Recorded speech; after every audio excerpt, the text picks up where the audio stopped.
Bismillahirrahmanirrahim. Assalamualaikum warahmatullahi wabarakatuh. Puji syukur kita panjatkan kehadirat Allah SWT, di mana pada hari ini kita bisa bertatap muka walaupun lewat virtual atau online.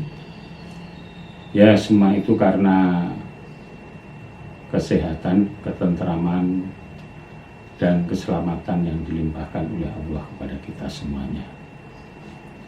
Ya, selamat pagi kepada para siswa-siswiku semuanya. Di selamat kita bertemu lagi setelah kalian menjalankan mid semester di tes pertengahan semester. Selanjutnya kita kembali ke materi lagi, dan tolong kepada para siswa-siswi semuanya, tugas membuat resume materi dan mengerjakan soal-soal segera dikerjakan semuanya, jangan sampai kelewatan. Anak-anakku semuanya, beberapa minggu yang lalu kalian sudah saya jelaskan mengenai pedagang, pejangga, penguasa pada masa Hindu-Buddha atau pada masa klasik. Dan hari ini nanti temanya adalah kerajaan-kerajaan Hindu-Buddha yang ada di Nusantara, termasuk nanti saya singgung perihal mengenai pesona dua buah karya besar bangsa Indonesia, yaitu Candi Prambanan dan Candi Borobudur. Karena apa, anak-anakku semuanya, materi untuk sejarah Indonesia ini ada 3 buku yang harus diselesaikan selama 1 tahun. Jadi kurikulum edisi yang sekarang ini, sejarah Indonesia hanya diberikan pada kelas 1. Beda dengan kurikulum tempo yang kemarin, diberikan di tingkat 10, tingkat 11, dan tingkat 12. Nah, oleh karena itu materi substansialnya nanti para siswa diminta untuk belajar secara aktif, secara detail. Nanti para siswa diminta untuk belajar sendiri.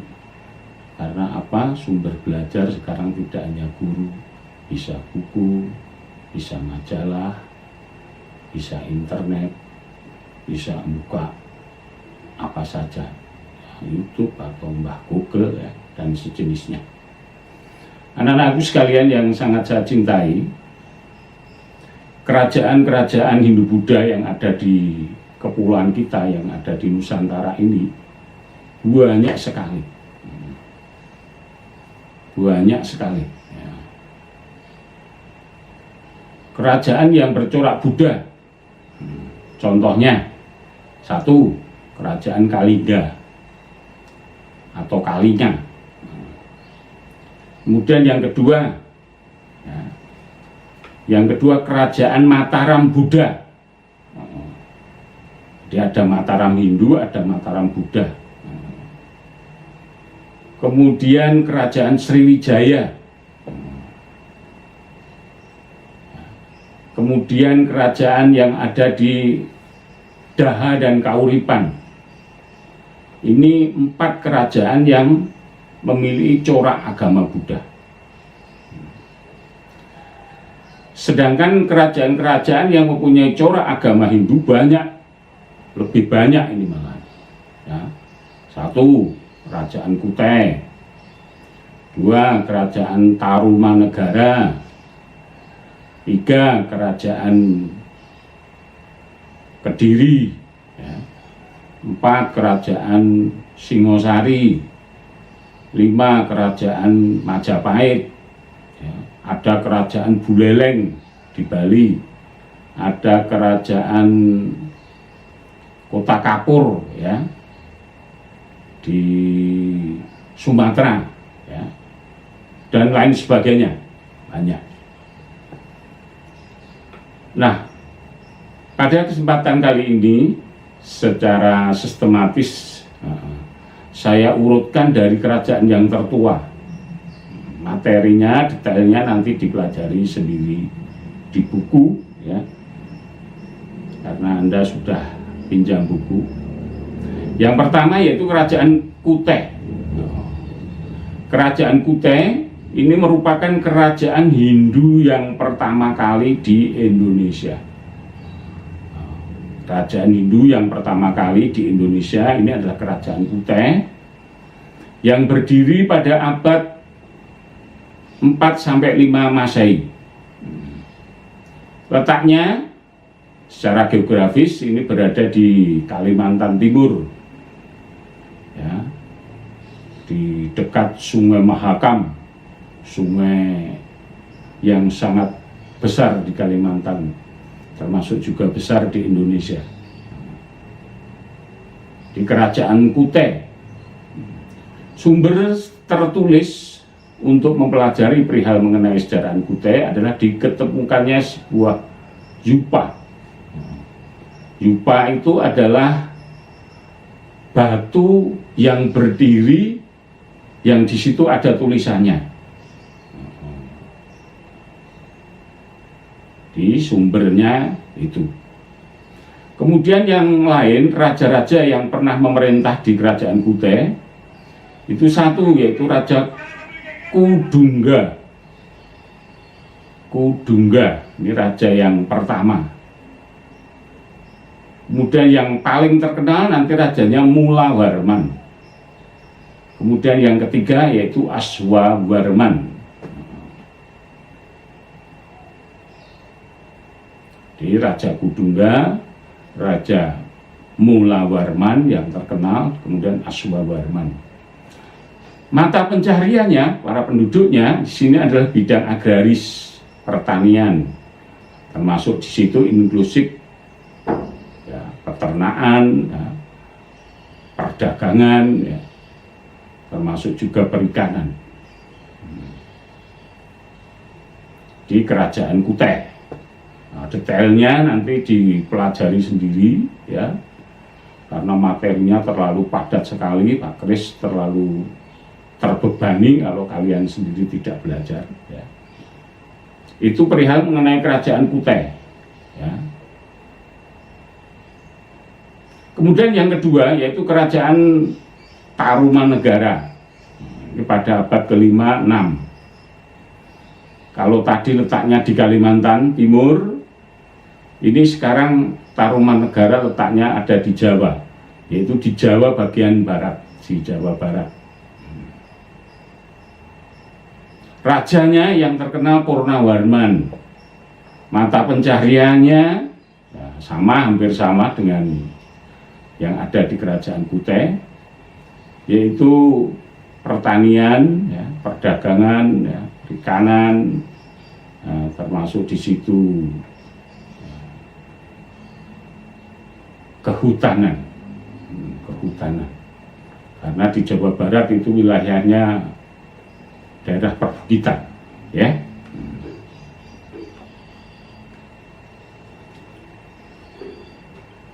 Kemudian di kerajaan Tarumanegara itu yang terpenting yaitu perihal mengenai prasasti-prasastinya.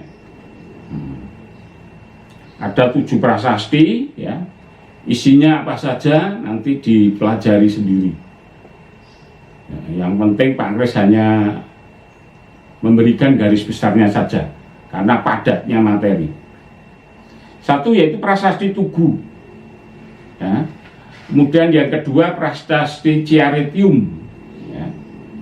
Terus 3 prasasti Kebon Kopi. Kemudian yang keempat prasasti Muara Cianten. Kemudian yang kelima prasasti Jambu, ya. Kemudian yang keenam prasasti Sidanghiyak atau Prasasti Lebak, kemudian yang ketujuh Prasasti Pasirawi. Jadi berbicara perihal mengenai Kerajaan Tarumanegara, peninggalannya ada 7 prasasti. Jadi kalau nanti dalam soal multiple choice atau pilihan ganda mungkin milih 7 prasasti ya. Kemudian sebagian besar berhuruf Pallawa dan berbahasa Sangsekerta. Nah, berhuruf Pallawa dan bahasa Sangsekerta. Ini perihal mengenai Kerajaan Tarumanegara. Ini cepat saja, ini rajanya yang terkenal adalah Raja Purnawarman. Jadi ini kerajaannya, pusatnya ada di sekitar Sungai Citarum, ya. Kemudian yang ketiga, ini kerajaan yang bercorak Buddha, yaitu Kerajaan Kalinga atau Kalingga. Ini berbeda dengan Kutai dan Tarumanegara. Ini seorang ratu, jadi yang memegang kekuasaan ratu, namanya Ratu Sima. Ini berada di daerah Jawa Tengah.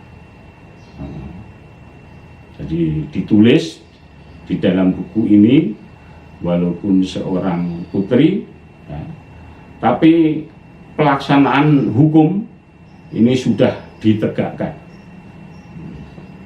Di hukumnya ini sudah ditegakkan. Karena apa? Pada waktu masa pemerintahannya, siapa yang mencuri itu ditindak tegas. Di Kerajaan Kalingga atau Kalinga, ya, ini ada di Jawa Tengah. Kemudian mata pencariannya hampir sama juga, pertanian, ya, perdagangan, ya, karena wilayah Jawa Tengah ini termasuk wilayah agraris. Berbeda dengan Sriwijaya tadi. Kalau Sriwijaya itu kombinasi antara agraris dan maritim, ya. Sriwijaya ini kebetulan terkenal sebagai kerajaan nasional yang pertama. Nah, tadi belum ya, belum, Sriwijaya belum ini. Baru 3 ini, Kutai, Tarumanegara, dan Kalingga. Kemudian sekarang Sriwijaya. Kerajaan Sriwijaya ini pusat pemerintahnya ada di Palembang. Di Palembang, di Sumatera bagian selatan, di Lampung naik ke utara sedikit. Kemudian Kerajaan Sriwijaya ini merupakan kerajaan yang bercorak Buddha. Bercorak Buddha. Makanya di sana nanti banyak bangunan-bangunan peninggalan agama Buddha. Termasuk juga banyak para pendeta-pendeta yang dari luar berkunjung ke Sriwijaya, ataupun dari Sriwijaya berkunjung ke luar. Dan Kerajaan Sriwijaya ini merupakan kerajaan nasional yang pertama. Di kerajaan nasional yang pertama. Nah, mengapa disebut sebagai kerajaan nasional yang pertama? Satu, yaitu karena wilayah teritorialnya luas. Kemudian termasuk juga rakyatnya sudah banyak yang maju, ya. Income per kapitanya baik, termasuk juga rajanya itu sangat terkenal, ya. Terutama Raja Balaputradewa, termasuk juga sering dikunjungi oleh para musafir dari asing, termasuk para pendeta dari asing, termasuk di sini ada perguruan tinggi yang sangat terkenal, yaitu perguruan tinggi agama Buddha yang sering disebut dengan perguruan tinggi Nalanda. Ini perihal mengenai kerajaan Sriwijaya. Mengapa kerajaan ini bisa menjadi besar? Satu ya karena rajanya terkenal, rajanya populer, rajanya disegani, sehingga bisa menaklukkan daerah-daerah yang ada di sekitarnya. Dan sekali lagi bahwa kerajaan Sriwijaya ini merupakan kerajaan nasional yang pertama yang coraknya kombinasi antara agraris dan maritim. Kemudian, mengapa kerajaan Sriwijaya yang merupakan kerajaan besar akhirnya juga runtuh atau mundur? Nah, ada beberapa faktor ini, ya, ada 3 faktor ya. Satu, yaitu karena banyak daerah yang melepaskan diri. Banyak daerah yang melepaskan diri. Logikanya gimana kok banyak daerah yang melepaskan diri akhirnya bisa meruntuhkan? Nah, tolong dicari. Karena anak sekolah ini logikanya sekarang harus jalan. Logika, etika, dan estetika. Etika itu sopan santunnya harus baik, anak sekolah. Estetika termasuk kerapian, cara berbusananya harus baik. Nah, termasuk jangan lupa protokol kesehatan, ya, pakai masker, jaga jarak, cuci tangan, hindari kerumunan, dan lain-lain. Kembali pada persoalannya, mengapa Sriwijaya akhirnya mengalami kemunduran? Satu, banyak daerah yang melepaskan diri. Kemudian dari aspek politik, Sriwijaya mendapat serangan dari kerajaan-kerajaan lain. Serangan itu muncul dari Raja Rajendra Chola. Ya. Nah, akhirnya meruntuhkan, mengakhiri kerajaan Sriwijaya. Kemudian yang lain, prasasti-prasastinya dari kerajaan Sriwijaya, satu, ada 5 ini, ya. Prasasti Kedukan Bukit, kemudian prasasti Talang Tua, ya. Kemudian prasasti Telaga Batu, kemudian prasasti Kota Kapur, dan prasasti Karangbirahi. Ini diingat-ingat nanti isinya apa. Beda ini ya. Ini memakai bahasa Melayu. Bahasa Melayu, bahasa yang banyak dipakai oleh orang-orang Melayu ya. Palembang, Lampung, Riau ya. Yang akhirnya bahasa Melayu itu diangkat menjadi bahasa Indonesia. Nah, ini yang pertama menggunakan dulu adalah pada masa kerajaan Sriwijaya.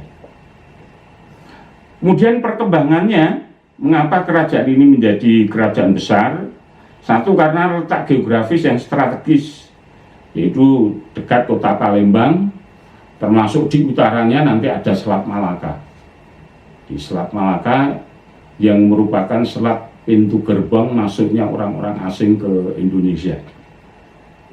Kemudian yang kedua, yaitu runtuhnya kerajaan Funan yang ada di Vietnam. Nah, ini memberikan kontribusi sehingga nanti kerajaan Sriwijaya bisa menjadi kerajaan besar. Nah, ini sudah 3 kerajaan, ini saya sampaikan di materinya. Kemudian kerajaan-kerajaan yang lain nanti setelah Sriwijaya nanti ada kerajaan Mataram kuno. Mataram kuno itu nanti ada dua, yaitu Mataram Hindu dan Mataram Buddha. Termasuk pada masa kerajaan Mataram ini aspek budaya maju sekali. Ini berdiri sekitar pada abad ke-7 sampai ke-9. Letaknya ada di Jawa Tengah. Ini ada dua dinasti nanti, yaitu dinasti Sanjaya, pemeluk agama Hindu, kemudian dinasti Sailendra, itu pemeluk agama Buddha. Nah, nanti ada raja-rajanya, banyak sekali. Terah keturunan dari dinasti Sailendra itu siapa saja, terah keturunan dari dinasti Sanjaya itu siapa saja, nanti ada di dalam buku. Kemudian yang penting, yang krusial, yang urgen, karena apa ini? Karena memang saran dari Pak Menteri, karena adanya pandemi COVID ini, kita semuanya harus memilih materi-materi yang esensial, jadi materi-materi yang penting, ya, materi-materi yang penting. Nah, kemudian ini saya singgung perihal mengenai peninggalan pada masa dua dinasti, yaitu dinasti Sailendra. Dinasti Sailendra itu membuat karya besar yang luar biasa, yaitu perihal mengenai Candi Prambanan. Candi Prambanan. Di Prambanan ini terletak di Desa Prambanan, kemudian masuk Kabupaten Klaten. Nah, ini beberapa minggu yang lalu sudah saya singgung ini, ya. Candi Prambanan dibangun kapan? Ya. Diketemukan baru tahun 1733 oleh orang Belanda, malah yang menemukan kolan, ya. Pada waktu itu kondisi Candi Prambanan masih tertutup tanah karena adanya gempa vulkanik dari gunung berapi di tahun 1733, ya. Nah, kemudian Candi Prambanan ini ada beberapa macam candi, ada candi induk, yaitu Candi Brahma, Candi Wisnu, Candi Siwa. Kemudian ada Candi Perwara, candi pelengkap, ada 200-an candi, ya. Dan kalau Anda mengetahui perihal mengenai hasil karya ini, ya, ada cerita legenda, cerita Bandung dan Roro Jonggrang. Bagaimana ceritanya itu sering kali disajikan dalam pertunjukan seni teater ketoprak, ya. Ada sayembara, siapa yang bisa membunuh ayahnya karena terkenal dengan kesaktiannya akan diberikan Roro Jonggrang supaya dipersunting. Tapi Roro Jonggrang tidak mau karena sudah membunuh ayahnya, mau kalau dibuatkan sebuah candi 1000 buah dalam waktu 1 malam. Akhirnya ditipu muslihati oleh Roro Jonggrang, tidak bisa terrealisir. Jonggrang tidak mau, akhirnya Jonggrang justru wong Jawa disedake jadi candi yang ke-1000. Anak-anakku sekalian yang sangat saya cintai, kemudian di sekitar Prambanan nanti banyak candi, ya. Ada Candi Sewu, ada Candi Pausan, ada Candi Kalasan, ada Candi Sambisari, ada Candi Boko, dan di sekitarnya nanti juga ada Candi Merak, ya, di Karangnongko, ya. Kemudian di daerah sekitar itu juga nanti banyak diketemukan ya situs-situs peninggalan sejarah yang sangat banyak sekali. Sehingga banyak orang ahli yang menyimpulkan bahwa Kerajaan Mataram ini berada di daerah sekitar Prambanan, ya. Anak-anakku yang sekalian yang sangat saya cintai, karya besar yang lain yaitu Candi Borobudur. Candi Borobudur, ya, atau yang terkenal dengan istilah bangunannya dinamai Bumi Sambara Budara.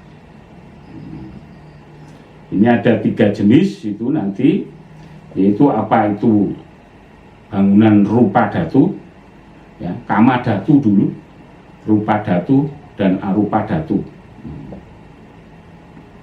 Ini berada di daerah Magelang, di daerah Borobudur, ya, namanya candinya Borobudur. Nah, candi ini segaris tegak lurus dengan 2 candi yang lainnya, yaitu Candi Pawon dan Candi Mendut. 3 candi ini sering dipakai sebagai upacara prosesi Triwaisak. Prosesi Triwaisak. Apa itu Triwaisak? Adalah peringatan hari-hari besar dari agama Buddha. Buddha lahir, Buddha mendapatkan wahyu, termasuk Buddha meninggal. Nah, ini merupakan upacara besar dari agama Buddha yang biasanya ramai diselenggarakan di Candi Borobudur, di Candi Mendut, dan Candi Pawon. Anak-anakku sekalian, ya, tadi saya singgung perihal mengenai pesona 2 candi ini, karena ini merupakan satu kebanggaan karya besar kita yang diakui oleh UNESCO dan kebetulan juga mendapatkan income, ya, per kapita, income pendapatan negara yang sangat besar. Apalagi kalau tidak musim pandemi, ya. Candi Borobudur ini merupakan 7 keajaiban dunia yang sering dikunjungi oleh para turis-turis domestik dan turis-turis asing yang mendapatkan devisa yang sangat banyak, termasuk juga Candi Prambanan. Karena apa? Sekarang ini negara itu ya butuh duit. Negara itu ya berusaha untuk mencari uang supaya bisa menyejahterakan rakyatnya, termasuk bisa menggaji pegawai negeri, termasuk membangun infrastruktur, ya, membangun macam-macam. Itu sumbernya ya dari devisa negara. Ada yang dari pajak, ada yang dari jualan apa, gitu, ya, ada yang dari pariwisata, ada yang mungkin devisa dari TKI, ada yang dari tambang, ya. Jadi negara ini berusaha untuk mencari uang yang sebanyak-banyaknya. Karena apa? Kita ini sudah mengalami pandemi hampir 6 bulan. Jadi uang kita hampir habis ini. Kita sudah defisit sekitar 500-an triliun lebih. Anak-anakku sekalian yang sangat saya cintai, demikian dulu saja, ya. Kita baru sampai pada 3 kerajaan, termasuk pesona beberapa candi. Nah, untuk besok kita lanjutkan perihal mengenai Kerajaan Kediri, Singosari, dan Majapahit. Kemudian kerajaan-kerajaan yang kecil nanti dipelajari sendiri, ya. Dan apa yang saya sampaikan tolong selalu dibuat resumenya.